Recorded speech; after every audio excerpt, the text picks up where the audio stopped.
परिषदेच्या निवडणुका होतील जानेवारी महिन्यात. तर वेंगुर्ल्यामध्ये मी सर्व कार्यकारिणी बरखास्त केली होती गेल्या महिन्यात.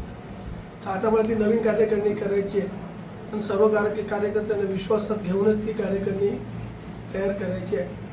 त्यामुळे मी जिल्हा बँकेचे सदस्य, जिल्हा बँकेचे यांची विद्या परब यांची मी वेंगुर्ला निरीक्षकपदी नेमणूक करत आहे आणि त्यांच्या अहवालानुसारच तिकडे पदं दिली जातील.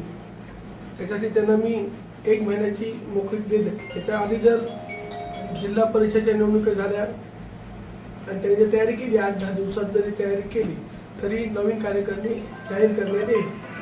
पण त्यांच्या सल्ल्यानुसारच ही कार्यकारिणी मी तयार करणार आहे.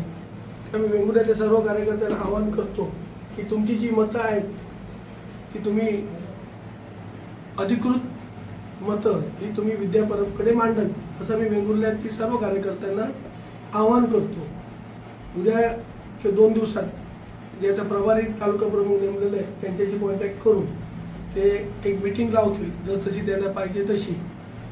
भले त्यांना 15 दिवस लागू दे, महिना लागू दे, पण ती कार्यकारिणी आम्हाला सक्षम करायची आहे जेणेकरून पक्षवाढीस मदत होईल. त्यामुळे त्यांची आज मी बुके देऊन त्यांची आज मी नेमणूक